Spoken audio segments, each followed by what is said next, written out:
Okay, so we'll just start out. This is Tough Enough Movement. Brandon Carlisle. I'm here with Adam Ely from Hard Luck Auto in Oklahoma, and we're going to sit down with him and talk about his life and what led him to the point of running his nonprofit, Tough Enough Auto. So, if you just want to give a quick introduction, Adam, let everybody know who you are, where you're at right now, and then we'll start into it. Yeah. So my name is Adam. My wife and I founded Hard Luck Automotive Services. We are a nonprofit in the Oklahoma City metro that helps our low-income neighbors with simple car repairs. We started off helping everybody, but we went through a little bit of a restructure middle of last year, and we're focusing more of our efforts on our veteran and first responder community. Both my wife and I are both prior service. I did 7 years in the Army, and she did 12 years in the Air Force. So we wanting to give back to our brothers and sisters in uniform. We think this is kind of the natural way for Hard Luck to go. Yeah, that's awesome, man. Thanks. Yeah, we'll just start in the beginning. I was listening to one of the episodes, one of your podcasts you were on, and it said you were from Casper, Wyoming. Yeah, which so is funny. I'm like, two of my best friends throughout middle school and high school, they moved to Logan, Utah from Casper, Wyoming. I'm like, that's a very small town to be coming from. So how old are you, bro? I am 37, turning 38. Okay, so I'm 45, so they would be 7-8 years younger than me. Yeah, so I actually was born in Boston, Massachusetts. Both of my parents are South Boston. They're Massachusetts natives. Both kind of raised there. My dad was a cop. My mom at the time, I think she was selling real estate or something. I don't know. It was 45 years ago. But my dad got his back broken in a bar fight, and my mom kind of told him, you can keep being a cop in Boston or you can be married to me, but you're not going to do both. So he found a deputy sheriff gig in Big Piney, Wyoming when I was like 3 or 4 years old. Okay. So for me, all I can ever really remember is growing up in the Rocky Mountains, but it was just with two very Irish Catholic parents that were from South Boston doing it. So I just thought that's how everybody, grew up with the same accent, and I was the one that was looked at funny, but Yep. Growing up in the shadow of the Rocky Mountains was so amazing, dude. It's such a beautiful place to live. I think it's funny living in Oklahoma now when Oklahoma people talk to me about going to the mountains, but all it is a little hill about 20 minutes from here, Yeah, you're like, that's somebody's backyard where I'm from. That's a hill. Dude. Yeah. I've seen snow piles bigger than that shit. Yeah. So I fucked around and got my first girlfriend pregnant when I was first graduated, 17 years old in Wyoming. And I struggled for a couple of years to try to be a normal 9-to-5 tradesman dude.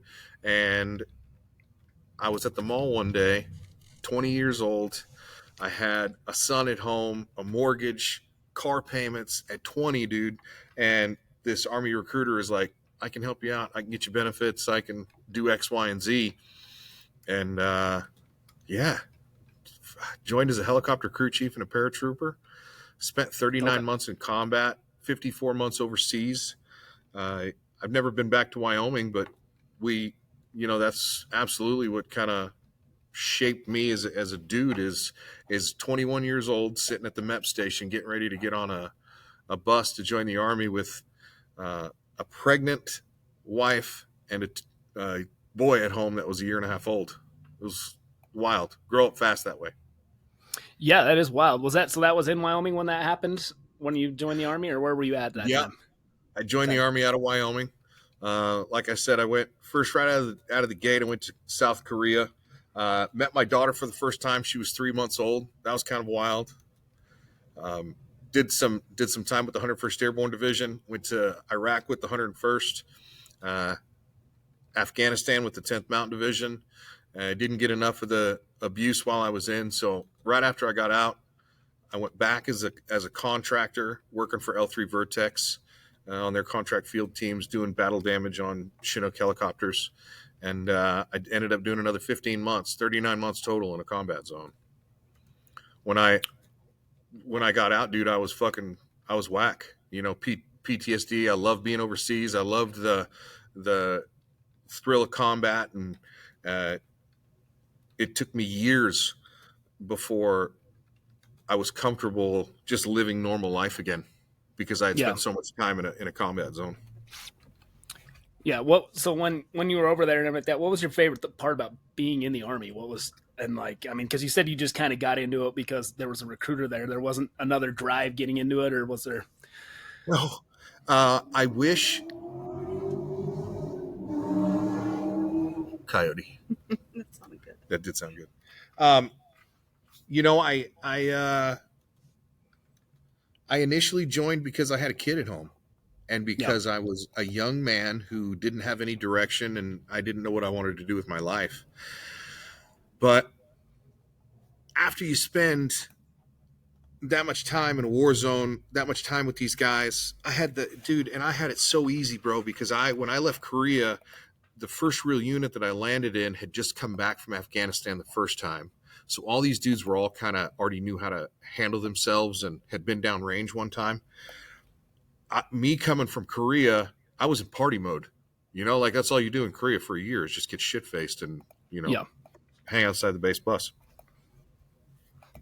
So when I deployed with them again, the whole time in Iraq, the first time, I was blessed to have been shielded from most of the horrors of combat, like losing your bros. And, we got in firefights, and we had all the stuff that causes normal PTSD, but I didn't have to bury a single dude when I was with the 101st Airborne Division.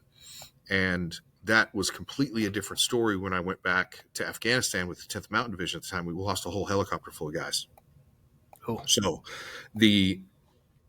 to have been in Afghanistan with this huge group of dudes who all had deployed together before, they already had this amazing level of camaraderie. The brotherhood in the unit was already kind of established, and I was the new guy. And I had 6 or 8 months of catching shit as the new guy before I kind of got welcomed into the fold. So thank God, dude, in Afghanistan when we lost our bros, it was the group was so amazing that my brothers are my brothers forever. And yeah, I the only way I made it through it. Yeah, I don't see how that could not just bring you more together. I mean, just having to go through that Oh and my cope gosh. together and just help each Yeah. other. I mean, I don't see a stronger bond than that happening. But Absolutely.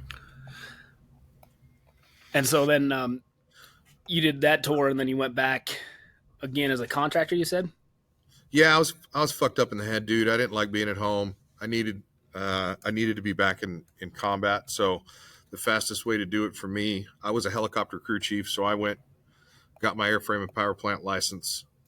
Pretty much turned and burned about a year later. I got the necessary experience that I needed as a contractor, and sent me right back to Afghanistan. It was like homecoming, dude. Landed in Kandahar and smelling the shit pond from 5 fucking miles away, and just having that sense of security wash over, the false sense of security wash over me, to be in a comfortable place, to know that for the foreseeable future, every night before you go to bed, they're going to try to kill you with mortars.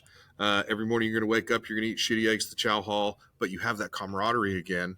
And it's one of the huge driving factors for how I run Hard Luck, and the environment that I try to foster here with these young kids and these guys that come in and mentor them. And it feels like the flight line, dude. It feels like young privates coming in that we get to give shit to. We're trying to teach them the ways of the world so they don't go out there and blow their dick off.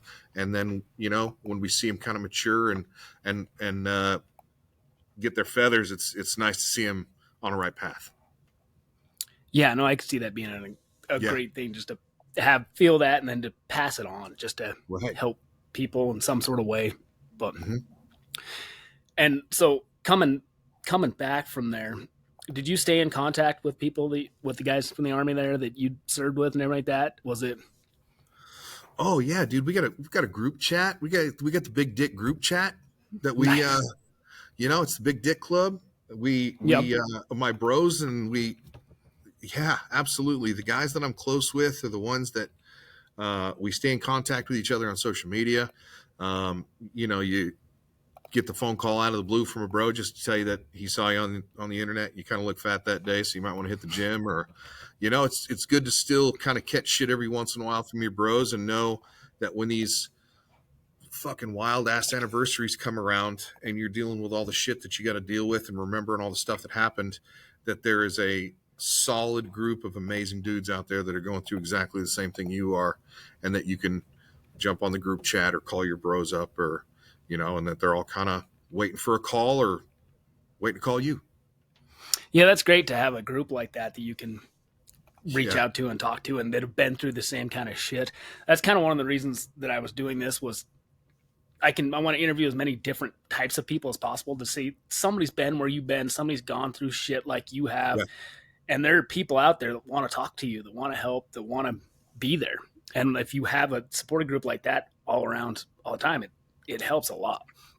Yeah. Did you see a lot of when everybody got out and everything like that? Did you see a lot of people going to coping mechanisms that were negative or down bad paths that you're kind of like had to do wake up calls or anything, or did everybody come back? Yeah, dude. No, handling their best. No. We, I talk about the first time that I actually lost brothers was in Afghanistan. I had been in combat a year and a half by that point. But when you get out and you hear about all the guys that take their own lives or OD or, that don't have these coping skills or didn't have someone in their corner telling them that it was all right to go to the VA and go talk to a head shrinker, make sure that these guys know exactly what's going on so they can put you on the right shit, keep in contact with them when it comes to the meds, do what they say that you're supposed to do. That way you're a contributing member of society again, regardless of the fact that you know that you can fucking stop taking your pills and you'll be a murderer again, dude. It's, if you fuck around and run out of your medication, thank God that's only happened in our relationship 2 or 3 times. And it's been dire straits, yeah. Fuck that. Yeah, no, that's incredible that you guys had that and were able to, you guys were able to say that. Because that's one of the other things I say is that, like, sometimes as men, the stereotype is fucking be tough. Shut your mouth, deal with it. Oh, no, dude. Saying, talk to people, do what you need to do, take care of you is just fucking incredible. Yeah. And the stigma's got to change, and you're seeing it, you're seeing UFC fighters start talking about it. And I don't know how much of a UFC guy you are, but Paddy Pimblett is one of the guys that I just about a year and a half ago was advocating for reaching out to your brothers and telling them that you love them and make sure you're checking on them, because we're all going through shit. And we all need somebody in our corner to tell us, hey, bro, I'm thinking about you. You're not on an island, man. You're not doing this alone. Yeah, and it's incredible for somebody like that everybody looks at him and they're like, this dude will fucking kill you in a corner in an octagon. But at the same time, he's like showing people, you got to show love. You got to show that compassion. You got to be there for people. Right. And so then you get out of the Army, and then where did you go after when you got back from contracting? Where did you go after that before you got to Hard Luck Auto here? Man, I did more contracting. I just did it stateside. I found the closest thing I could find. I went to work for a company called Science and Engineering Services that was fielding new Mike model Blackhawks to guys like U.S. Customs and Border Patrol and the Go Fast units in the military. And we got to essentially be a fly-in schoolhouse. So I chased them around for about 6 months. I needed to be a gypsy. I couldn't break myself of that. And it wasn't until I was contracting in California that I kind of had a brainwave that I needed to quit doing this shit. That if I keep trying to act like I'm in the military and deploying, I'm not going to get what I need out of life. And when I came home, kind of dedicated myself 100% to my family and trying to make my life and my relationship with my wife and my kids better. That's kind of when Hard Luck formed itself. As a helicopter crew chief, I got, I don't like taking my car to a mechanic. I fix my own shit if I can do it. I got my own scan tools. So the stuff that we do here at Hard Luck started very organically. I wanted to start a hobby shop like they have on base. Like where you young privates that are living in the B's, You got some prick E8 first sergeant that won't let you change your oil in the parking lot, right? Even if you got your own bucket and cat litter and everything. So you got to go to talk to the old man in the tool crib and bum a lift for $10 for the day and do your thing. I wanted that on the civilian side, as a place Yeah. for kids who were in college to do it, or, and this is what Hard Luck has blossomed into. We're going to the boys' home next week, and we're going to start teaching these young men, 8 to 13-year-old boys, a little bit of mechanical aptitude so that when they get their first car, they know how to change a tire and know how to jump, use jumper cables and stuff like that. I've also taken on, I'm a member of Rotary. I'm a Rotary nerd now, dude. I get to go, like full neck tattoos and walking in there with a bunch of people on oxygen machines and shit. It's rad. Nice. But we've got a high school Rotary group that's coming to the shop next weekend, and all the Interact kids are bringing their cars here, and we're going to do like a maintenance day for all the junior Rotarians, man. Sweet. That'll be fun. So to kind of put more focus and energy on giving back to my community, that has absolutely scratched every itch that I've ever needed scratched. It's a rad way. Yeah, when a lot of people I talk to, there's like when they get into that mode of when you feel kind of lost or you need something that giving back and getting into the community just seems to help everything. And the way it comes back around, they're just like, everyone's like, I don't know why I didn't do it sooner. It's like incredible. Right. Yeah. And is this for your podcast? Are you interviewing only veterans, or are you interviewing everybody, bro? I'm interviewing everybody. You're the second vet we had on, but so far I've had like a high school. He was a photography teacher. He was one of my wrestling coaches, and we talked about because he's had so many students pass away from suicide and he's been a part of that. And he had one of his best friends commit suicide in college, and he's just kind of been there. They kind of call him the school dad, and so I brought him on because I'm like, everybody seems to relate to you and be drawn to you, like. Right. And get to that kind of stuff. So I had him on, then I had another football coach on. He's in business now, but that one we didn't really talk about his life as much, but we just talked about society and the way things are now and things we think need to shift and things like that. And then and then a coffee shop owner here that he works with a lot of veterans, and they have a safe there. I can't remember the name of this Cash Coalition, where they actually have a safe in their coffee shop for veterans that don't feel safe with their guns. They bring their guns into them until they feel safe with them. And so it's for them to help that. And so he does all that and a whole bunch of other things with the community that he just started that 5 years ago. And now he roasts coffee. And we were talking a lot about the things that he does and things he helps with the community and doing those things. He's trying to get those gun safes all around the country now in different shops that want to be part of it.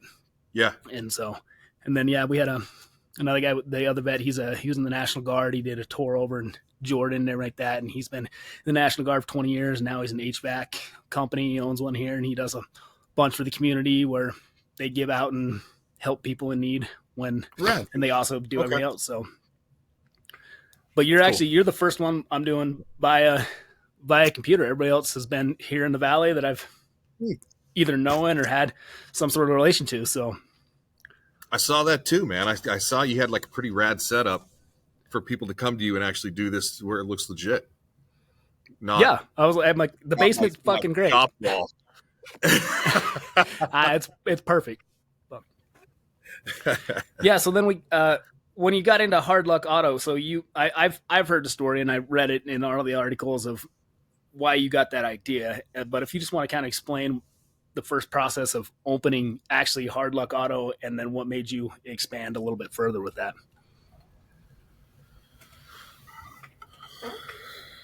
Okay. So we were sitting on the front porch one night, drinking a beer, and my daughter at the time, who's going to be 23 this year, was 15 and a half. She was working at Domino's. She didn't have her own wheels. So this little delivery driver was driving her back and forth. And this little girl pulls into the driveway with my daughter in the passenger seat. And she's got a little 4-cylinder Hyundai that's only running on 3 lungs. And you can tell that it's running like shit. Smells like, it's running rich, just dumping raw fuel down the exhaust. And I tell her, I'm like, hey, kid, You got to get your car fixed. This is your livelihood. She got big tears in her eyes, and she said she'd already got an estimate for it. It was going to be $465. And when you factor in a fresh set of coil packs, sourced from factory, a technician to install them, an oil change, just a general tune-up, $400 for a general tune-up these days is not that far-fetched. It wasn't that bad of, So I told her, I was like, hey, I've got a scanner. I've got the tools. Let me run some codes on it. And I found the bad coil pack. I took her up and used my military discount at Napa Auto Parts to help her get a little bit of a discount on the parts. And we were able to tune her car up for about $65. And this was before a shift on like a Saturday. She came to the house. I tuned her car up. I told her, hey, it's going to take half an hour and we'll be able to fix you up.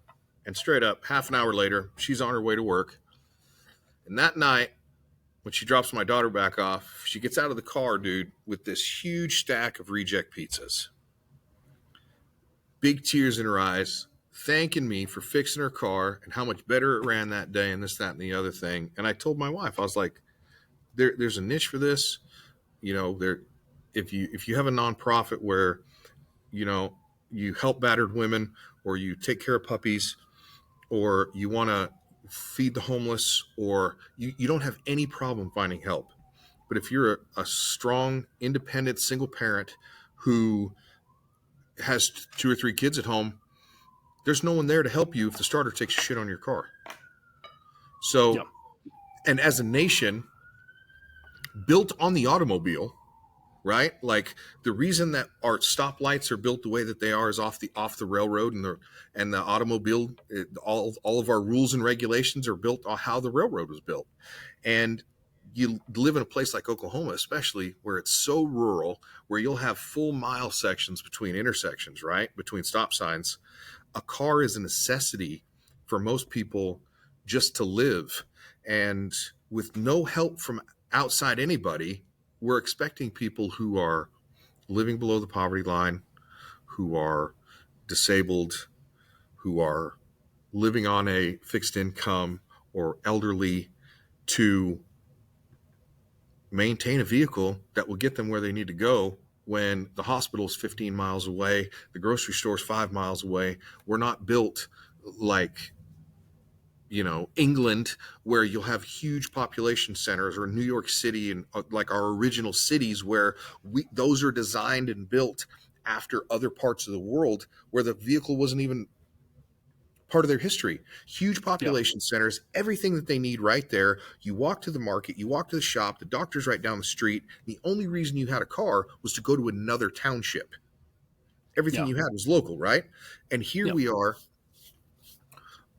in Oklahoma, where everything is spaced apart. Everybody's living on acreage. It's more prevalent than ever, and as soon as it kind of kicked off, I went live on Facebook, just kind of spitballing, this was 6-7 years ago, and talking about how I wanted to open a hobby shop and I wanted to help people.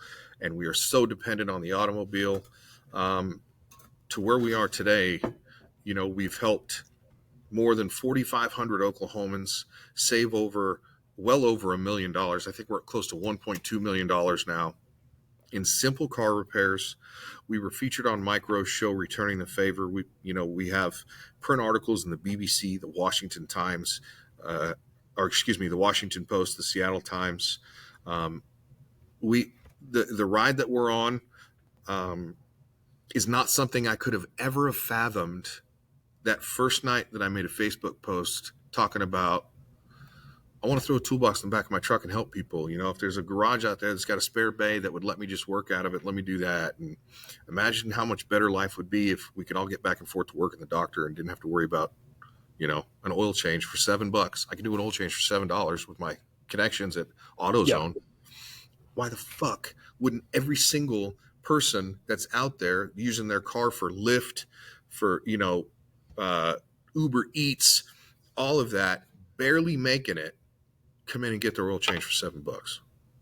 If your car is your tool, let's keep that shit running good. And it's taken off like wildfire, man. Yeah. Did it, when it kind of picked up like that and you started getting the newspapers and the podcasts and Micro, did that surprise you, or was it kind of like a holy shit, like this is taken off. Like, this is amazing. The surprises have not stopped. Yeah. You know, like the trajectory is such that, and the kind of guy that I am, dude, I pushed around a toolbox full of fucking hammers for 15 years, man. I didn't do this to get on podcasts. I didn't do this so that I could take Mike Rowe to lunch. I did this because I remember being 10 years old, and the life flight pilots, my mom was working as a nurse in the emergency room, driving back and forth to work. She told the guys that her check engine light came on in her car.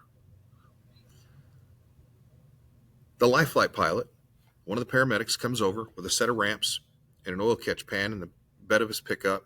And I remember helping this, big square-jawed fucking hero helicopter pilot change my mom's oil, and him saying, "Yeah, we're just here to help your mom out, buddy." And I thought, that's the kind of guy that I want to be like when I grow up. Right? Yeah. No, that's having something like that. It's crazy how that will impact you so much. Yeah. This young Sam Elliott looking motherfucker that takes me up for my birthday at 13 years old. I get to ride on the life flight helicopter from the hospital out to the airport to fill it up for my birthday, dude, at 13. Oh, nice. Dude, it was absolutely one of those core memories that shifts your trajectory. Yeah, I see how that would be. And I've noticed a lot of, and I've talked to this with other guests, but I feel like that sense of help and everything like that, it really gets more instilled in blue collar people that are raised blue collar and in those, because you know what it's like to be in a hard situation, to not have certain things, to not have some things. And so when you see somebody else struggling with that and you can help, I feel like they're more likely to help. I have amazing people on my board of directors. We're governed by, that's one of the things now that we're a 501c3, we're governed by a board of directors. We've got 11 rad people that serve on our board right now. And it's important to me to staff my board with rad people that have incredible business acumen. But it was also very important for me to make sure that I had a couple of my clients on the board. Okay. I need the perspective of people who have been helped recently to influence the person sitting right next to him who's on a billboard because they've got their own insurance agency or they own their own home loan origination company, or they are a top 25 real estate agent in the state of Oklahoma. And I have the caliber of talent and business person on my board is remarkable. And it is absolutely influenced by people who have come through the door for help, so that there's always that modicum of respect and dignity that goes into every decision that we make. No, I think that's an incredible idea to have those kind of people on there to keep, like you said, just to get that different perspective and to let them know, kind of like, I've been there. This is, we're going to keep the scales even, dude. Yeah. And I was listening, some of the stuff I was listening to and reading, I was hearing about how you bring in kids that can do their community service in there and stuff like that. Are you still doing those things? Is that? Absolutely. We, last year we had 6 young people come through our program, 4 officially through the Badass one. So far, we've had 25 young people come through Hard Luck through our doors, complete more than 500 hours of court-ordered community service. This kind of spawned out of the kids that were getting in trouble. It's if you come and you volunteer because you want to learn a skill set, that's super rad, and I want to help you learn how to be a mechanic. But if you're here because you have to be, and then you don't want to leave, that's a totally different feeling, right? When I get a kid in here to do 25 hours of community service, and he gets to hour 20, and he's happy oh man, I've only got 5 hours left. This sucks, dude. And then he realizes, hey, is it all right if I come still hang out with you guys after I'm done? Absolutely, dude. You give me 8 weeks, work boots, 5 work shirts. We put a meal in your belly every single day and no bullshit out of a bag. We've got rad restaurants that are in the area that know that I'm spending other people's money. So they give us awesome discounts on food. And they know that I'm taking in these at-risk youth, these kids that are getting in trouble, kids that, maybe you're a little bit underprivileged, don't come from the best parts of town, and we give them a safe space, some work shirts, a pair of boots, a meal every day. And at the end of it, regardless of why they came in, if they give me 8 weeks, we hook them up with about a $2,500 toolkit. So not only are these kids getting the skills to pay the bills, we're sending them out the door with the tools that they need to go out and actually earn a paycheck. No, I think that's incredible. I think also the other thing is a lot of these kids, when they're getting in trouble, like I had to do community service as a kid for dumb shit and everything like that. It's like, you don't want to go do this shit. You're like, you're getting forced to do it, right? Yeah. And everything like that.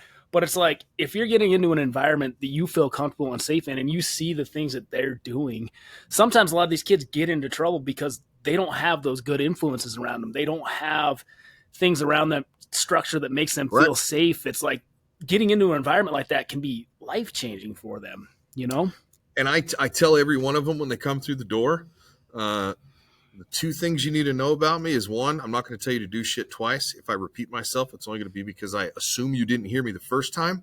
And if you don't hear me the second time, dude, I'm just going to take your ass out the door by the neck. I'm not here to teach you anything you don't want to learn. But on the flip side of that, if you're here to learn, I'm going to invest every single amount of energy and time and resources that I have into putting it into you. And the second thing is, this is not a place where I discipline anyone. I treat everybody that comes through this door exactly the same. I don't care why you're here. I'm not going to punish you. I'm not going to discipline you. I'm not going to talk down to you or talk lesser of you because you're in trouble. If the kid that's standing next to you is here because he wants to learn a skill set and he's volunteering his time, you both better get along good. And you better not start any shit, because if someone wants to be here, they're going to take priority over the person starting shit. Yeah. But if you treat everybody with respect and you come in here and you treat this environment like a learning environment, I don't care why you're here.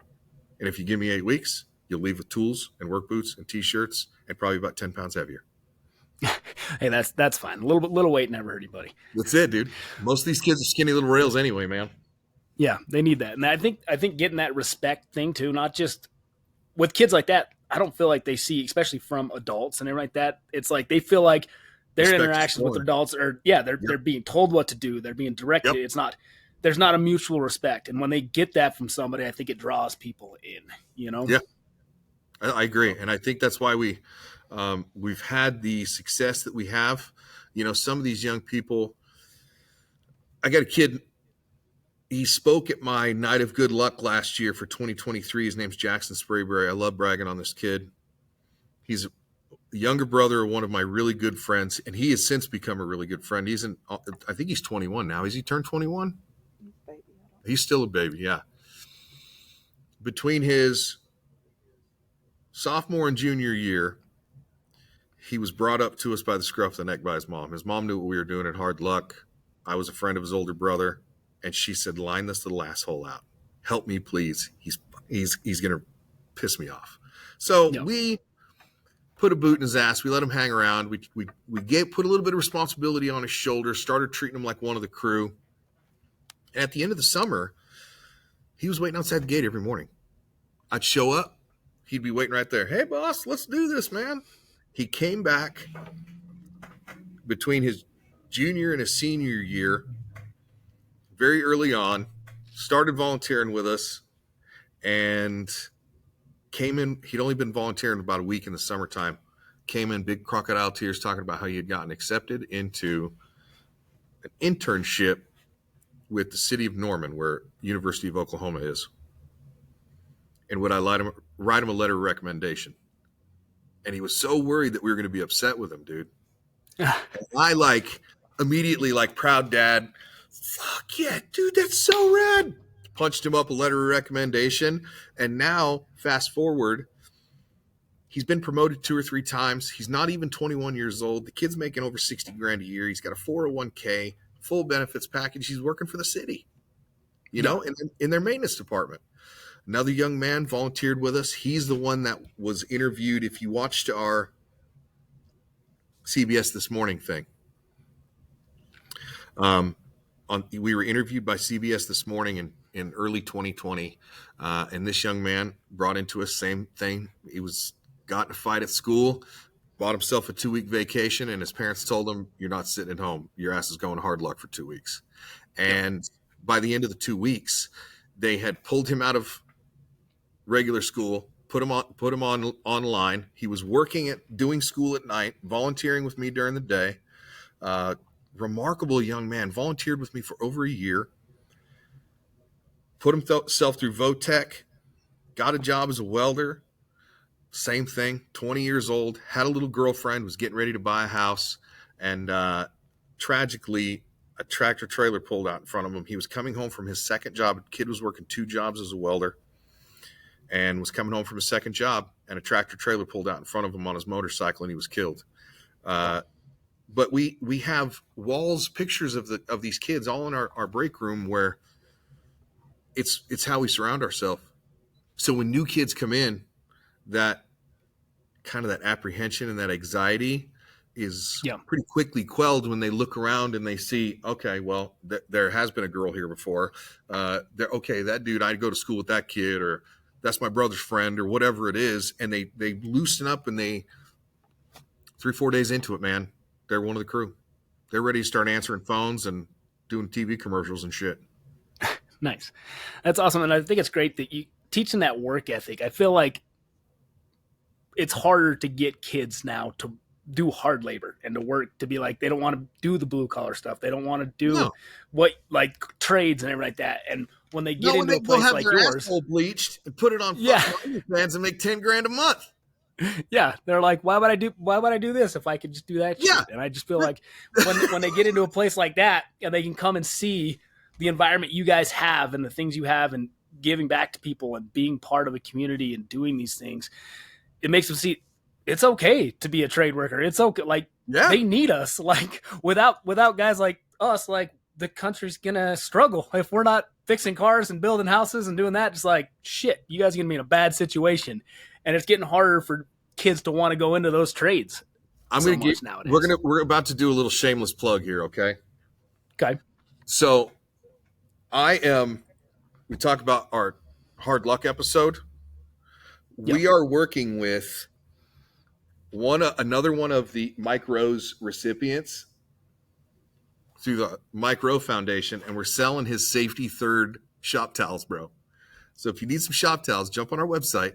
We're selling shop towels for Micro, Safety Third. I lost you. Yeah, I lost you there let's see. All right, you're back. Am I back?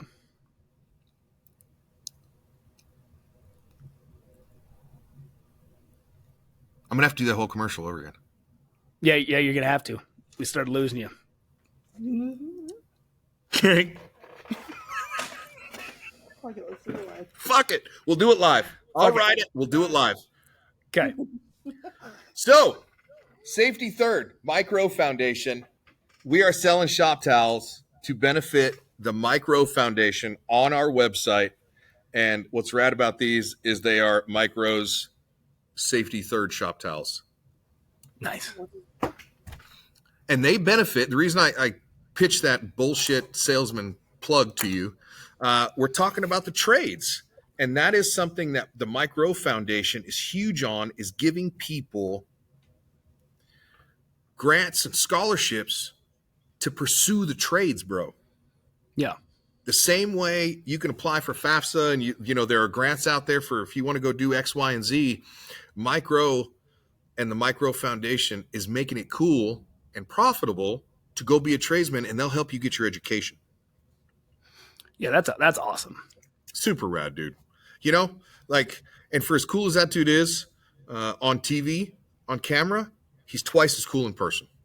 Is he? I love hearing those kind of things, because you're like, you hope they are, but then when you hear it from somebody else, you're like, okay, I'm glad I can hear that. I took him to sushi in a gas station, bro, and he was cool with it. Yeah. No, I watched that, and I was like, he was like, all right, let's get at it. Well,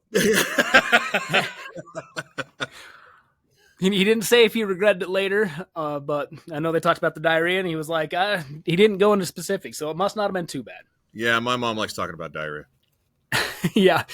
Well, so yeah, let's see. What else do we have on that?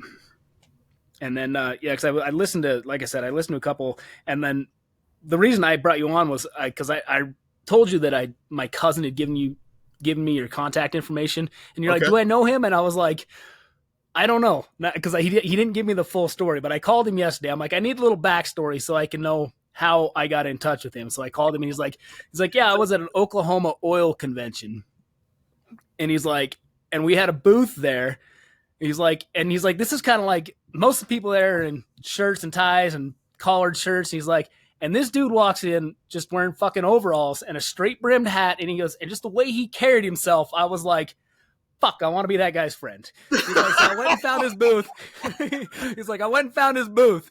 He's like, and he was like the only guy selling t-shirts. And I was like, he's like, can I give you my 10-minute spiel? And he's like, dude, hit me with it. And he told me everything you were doing with the Hard Luck Auto and how you got into it. And he goes, and I was hooked. I was like, this guy's fucking great. And he's like, so the instant I started talking about having this podcast, he was like, you got to get this fucking guy on. And I'm like, cool. And then when I sent you a message and then you called me the next day and I was like, all right, this guy seems, and then after watching everything, I'm like, this guy's just fucking a genuine guy. He's just himself and I like it. That's so rad. This is such a rad way to live life. Yeah. Yeah. So I guess we were talking about kids and everything like that. If there was anything you would say society is lacking or society needs more of, what would you say? Manners. Yeah. Manners. People aren't polite to each other anymore. Yeah. We have taken what we've conditioned ourselves to put up with on Facebook, and we have taken that out into our real life interactions with people and expect the same type of nonchalant attitude when you talk and act that way to people in person. And yeah, I could agree. It makes me want to tear people's throat out and shit down the fucking bloody hole. Yeah, I mean, I'm not a violent person very much, and I try to stay away from it now. But I tell people all the time, like, some people with the internet and with social media and everything like that, I'm like, the problem is people have forgotten what it's like to get punched in the fucking mouth. Exactly. It's like, because when I was growing up and everything like that, if I said something like that, I probably would have got punched right in the fucking mouth. And it makes you have those manners. But I'm not a big MMA guy. I don't consider myself a good or experienced fighter, but every once in a while when I start feeling entitled, I will go get a gym membership where somebody punches you in the face, and I hang out for a couple of weeks and realize that my opinion really doesn't matter at all. And then that kind of lines me out for another couple of years. Once you're kind of reintroduced to that whole punch in the face thing, it really lessens your opinions quite a bit. Yeah. It definitely makes you not as vocal about it. Yeah. Yeah. No, I think that we need more manners, man. I think we need to be nicer to each other, and we need to put social media away and treat each other like we're the human race. Yeah. No, I agree with that. And like, social media can have its bonuses and it's got upsides, but it's got a lot of negativity and a lot of downsides. Absolutely. I hate it. And now doing what I do, 90% of what I do is out on social media. In my work life, it's 100%.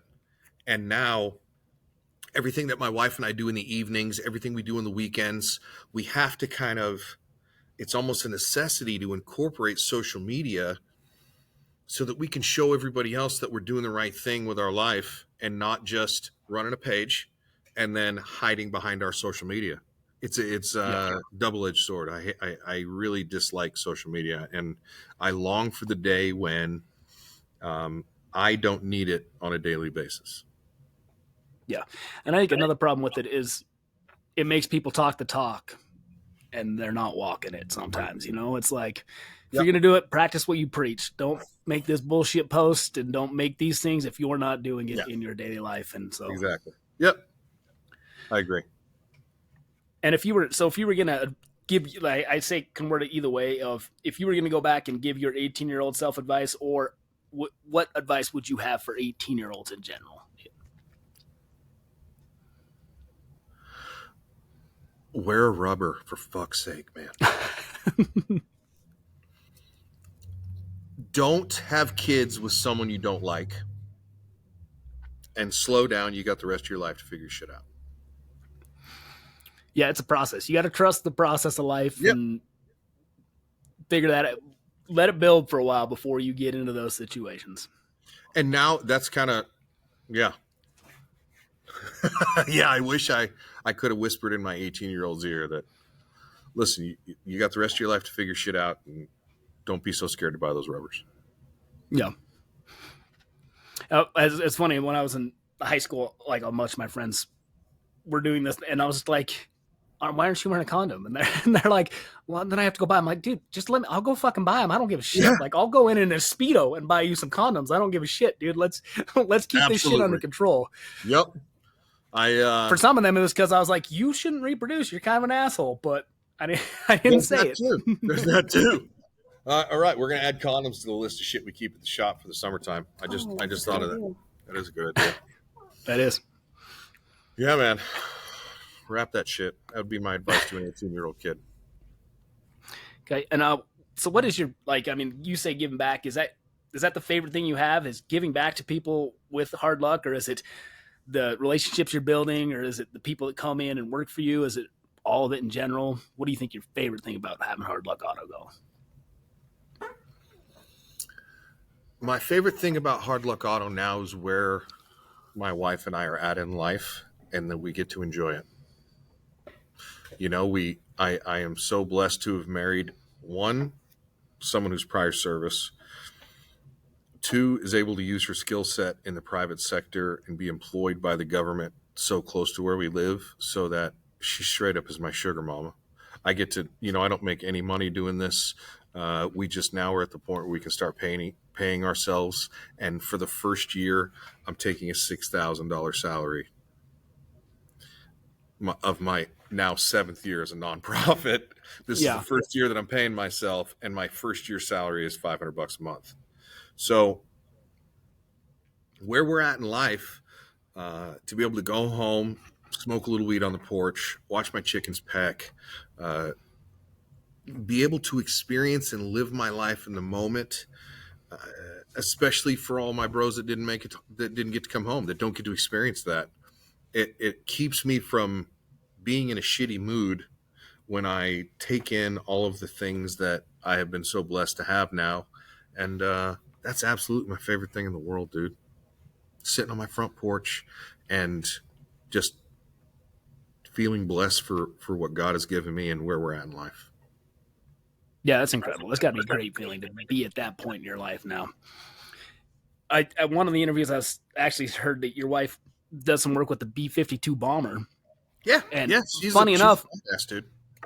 Really, my dad has done a lot of things throughout the years, and he worked at, growing up and everything like that. He always had side businesses of sheetrock and doing vinyl fences and everything like that. And then he worked at Thykol, helping with making rocket ships and everything like that. And then actually he helped design and was part of Northrop Grumman helping design the B-52 bomber.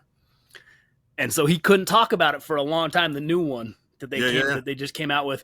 Like he kept being like, I want to tell you about something I'm working on, but I can't. And then finally when it was released, he was just so excited. He's like, this is it. And he brought out the video, and he's like, and I was like, that's funny. That's a random coincidence there. But so my wife does the software integration piece when they do all the stuff in simulators and tweaks and changes. They put it in the sim to make sure that it works. She's on the software side to integrate it into the aircraft. Okay. Yeah. Again, sugar mama. Yeah. I pushed around a toolbox full of hammers and shit, and that's what she does. Nice. Yeah. Okay. Unless there's anything else you want to hit on, one thing we'll say, we'll just have you, where can they find Hard Luck Auto? What can they find you on your social medias or anything like that if they want to reach out or help support? The main way that we communicate with our incredible following, we've got 28,000 people that follow us on Facebook. Instagram's not that big. TikTok's not that big. We're working on it, but we're at hardluckauto.org and Hard Luck Automotive Services on Facebook. Hard Luck Auto 405 is our handle pretty much everywhere. We could not do this without the love and the support of the people around us. Every time we have an event, every time we have a fundraiser, every time we're out in the community asking and looking for money, it's the same 150 people that are always there supporting us. And we have, I say it on social media, I say it every chance I get, we have the raddest people that support us. We have been able to keep this kind of not thought out, not tested nonprofit thing that we're trying to build here as a mechanic shop. And we're really trying to hone it and fix it. And the people that are supporting us see the big dream, see where we want to go. We want to have 5 locations in Oklahoma inside of 2 years. We're looking at all the major military installations to grow. We're going to take the next 18 months and really polish what we've got, take it around to outside all these other major military installations in the state, present it to their rotaries and their chambers of commerce, get some buy-in on what we're doing in our program so that inside of 5 years, we can expand to major military installations across the country. I want to put a combat veteran at the helm of every location. I want to go there and teach him how to network, how to get into his community, how to establish the relationships that have taken Tony and I so long to build, and how to kind of polish what we've got. Give them a crash course, lead them by the hand, and when it's up and running and sufficiently funded, I want to hand over the keys so that they know what it's like to be their own executive director. In each one of these locations, it's going to be its own nonprofit entity, and I want to give that freedom to every single veteran at every single location where they can take in youth in their area. They know what it's like to walk into their local watering hole and not be able to pay for a beer or dinner, or the recognition that goes with getting 5 hugs from little old ladies every day, and knowing what you're doing for the community is absolutely affecting change immediately. For big dreams, for Hard Luck, man, we are inside of 5 or 10 years. There's going to be one close enough to you where you can reach out. We're going to do this in person. I think that's a great goal, and I think that would be an amazing thing to see happen and see that branch out like that, because it's needed, and it could be so helpful in so many places. And you heard it here first. That's the first time I put that out into the universe, dude. No lie. I'm this banner behind me, the local credit union. The Air Force Base that's here is Tinker Credit Union. I try to never miss the opportunity to discuss what an amazing relationship I have with our local credit union. The head of the Tinker Credit Union Foundation is a former Marine, recognized what we were doing here and took me under his wing, has absolutely been instrumental in helping Hard Luck develop itself into the professionally run, properly managed nonprofit that it is today. And they are absolutely our biggest supporter. That's great. I think it's amazing to find people there to support you like that and to get a supportive group like that. And It's something that I think in order to succeed and to thrive and to grow, that you need things like that around you and people like that. Yeah. Rad people that want to see us succeed, see what we're doing for our community, see that if this is done the right way, this is something that's going to outlast my wife and I. We absolutely believe that we are building something here noteworthy, and we want to do it the right way because, like I said, my wife was a personnelist in the Air Force and now does programming for B-52s, and I was an airframe and power plant mechanic. Neither one of us had any sort of nonprofit experience in the past or running our own businesses, and now we're thrust to the forefront of both, doing the best that we can. So we've got a lot of rad people that support us and have gotten behind us and are helping us try to look like a big deal. Nice. That's awesome. Yeah, you were telling me that when we first talked months ago, you were like, whatever mistake you could make to do a nonprofit, we did it. Like, we did not have the full path starting out. You said that it was a process of getting the right people around and getting it built the right way. But well, yeah, dude, so I was working out of the back of my truck. I didn't have a board. I didn't have shit. I had a toolbox that was in the back of my truck, and I would go to your house and I'd help you work on your car. And I ran a Facebook page to do it. And when Micro and Returning the Favor came in April of 2019, he leased us a shop on the south side of Oklahoma City for 2 years, all expenses paid. And what that did for me as a tradesman is if the bills are paid, you need to come in and work hard. And by coming in and working hard, I opened the gate every day when I was at 7 o'clock every morning. I was the last guy to leave at night. I made sure no one was left there to be helped. We were putting in 12, 14-hour days, 6 days a week, because I thought I was given this amazing opportunity. I need to seize it to the best of my ability. And what that did is it taught me as a new nonprofit founder to put my head down and work. And I didn't look for any outside help. I didn't have my 501c3. I didn't put a board of directors together. I didn't get out and network with the community and let people know what we were doing and how we were doing it. I had a bunch of kids that were cutting their exhaust off in the parking lot and putting stereos in their car and doing donuts. And they, like my parking lot spawned a car club. But what it didn't do is spawn an executive director and the CEO of a nonprofit. And it wasn't until Tinker Credit Union found out what we were doing that the guy kind of pulled me off to the side and said, all right, do you have X, Y, and Z? And after I kind of just blank stared him for a second, he said, you're in deep shit. We got to fucking get this squared away for you. You need to get this, your 501c3. You need to put a board of directors together. You need to get some governance and bylaws and insurances and everything that we needed. And now we're partnering with the local racetrack. Remington Park wants us to be their nonprofit business partner in 2024. So we get to run around and associate ourselves with this casino and dog park for the summer and attach ourselves to all of their amazing events. They have what's called extreme racing, where they race like an ostrich against a zebra and a alpaca and shit, and it's like 33,000 people. My wife's writing me a note. Oh, it's horse racing. Not dog park. It is. No, it is. It's dog racing and horse racing. It's just, we'll be quiet. I'm trying to work here. No, that sounds really fun. Because one of the podcasts I listened to, you were promoting a music festival you guys were kind of putting on and things like that at the time. We don't want to talk about that. You don't want to talk about that? No. As a matter of fact, just edit that out. We're not going to talk about the music festival. We did a music festival in 2021. Was Luckapalooza in 21? I don't know. I think it was 21. Was that before COVID? No. It was middle of COVID, wasn't it? We raised $27,000 in one day. Oh, nice. It was amazing, dude. We had like a battle of the bands lineup. Like 2,800 people showed up for the concert part. We had a car show, inflatables, food trucks, everything. And we did it on about 60 days notice, just threw shit together, and it went off without a hitch. And then we tried to do the same thing again in 2023. We couldn't even get a food truck to sign up. Oh, really? We sold 6 tickets. The bands didn't show. Everything, absolutely everything that could go wrong did go wrong.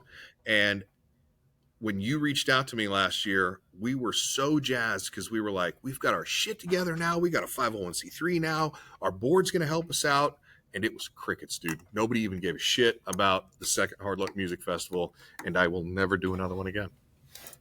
Well, that's too bad. It sounds like after the first one, you would think that it would just pick up from there. But no, I'll go to yours, bro. I'll help you plan yours. Yeah. No, it's actually really inspirational and hearing the things that you've done and how you're doing, because right now I'm just starting the podcast, but hopefully I'm going to try to move into that nonprofit, and I need the guidance of how I'm getting there, but I'm going to try to make this into a whole movement where hopefully in the future I start doing kind of like health fairs, where it's a mental health fair where I bring in people that teach you ways to cope, or if there's gyms or yogas or meditations, and setting up things and then becoming more of a resource for people, where hopefully down the road we'll have the TEM, the Tough Enough team, and they'll be the part of the team that helps sponsor it, so we can help people that can't financially get help. They can't financially go to rehab, or they can't financially go and get therapy or things like that. And so hopefully down the road, that's where I'm headed. And that right now, I'm like, the podcast would be a great way to start to branch out from that to where I can be more of a resource and help people that need it in those ways. I'm like, for now, I can start the conversation with people, talk to these people and see what they've been through, what they've gone Sure. through in their lives, lessons they've learned, and things like that, and see that people struggle and people have hard times, and have people have more empathy towards people. And I'm like, and then Manners, bro. hopefully the manners, exactly, and then hopefully down the road it grows a little bit, and I can start helping people in other ways. But Well, I am not one for fate. If I can help you, I promise you I will do everything in my power to make sure that you don't make the same mistakes that I did. And if I can help in any way, bro, you got my phone number. You know how to get a hold of me. I'll answer any questions and be of any assistance that I can help with. oh, great, thank you so much, man. Because I got a bunch of crazy ass friends that would need some help. Yeah, nice. Straight up. I mean, This is good shit. good. Glad to hear it. Yeah, man. So if you were going to just say for people, like if there was one thing people could take from this episode, what would you say? Like if there's one thing that we've talked about or one thing we've discussed or something we haven't hit on, it's like the one thing you should probably take from this episode is what? Is that opinions are like assholes. That yours doesn't matter at all. Just put your head down and work harder. I feel like that's a great piece of advice for anybody. It's like that's one of the times if I'm having a hard time, I put my head down, work harder, I get through some shit and figure it out. You know, we usually only run into problem when we give a shit about somebody else's opinion. Yeah. It messes more with you thinking of other people's opinions than just it doesn't matter. Put your head down and work. Yep. Yeah. And that's so much easier said than done. You know, like a negative opinion of my nonprofit could be what sinks me, right? Whether erroneous or not. But we live in an age where canceling someone is fun. Yeah, people seem to thrive on it a little bit. Yeah, but, back to manners. Which is, it's sad. But, I hate it. Yeah. Well, hey, thanks for coming on. And I mean, it was amazing. You know, hearing everything you've done and gone through. I mean, unless there's anything else you want to say to people or anything else you want to get out there. Brandon, thank you so much for having me, man. If you have any questions about what we do or how we do it, hit up hardluckauto.org. Okay, I will. And then everybody else, if anybody listening, go and check them out, see what they have. I know you have a line of shirts and stuff that your wife designs and you guys ship out and stuff. And that's one way to help. And we have some apparel that we try to pimp. We backed off the apparel right now just for 2024, but we're putting a new order in. So if you don't see it on the website, keep checking back. It'll be launched again in the next week or so. Okay. Hey, well, I appreciate you, and thanks for coming on and talking to me. And this was a fun episode to have. Badass, Brandon. Thanks for having me.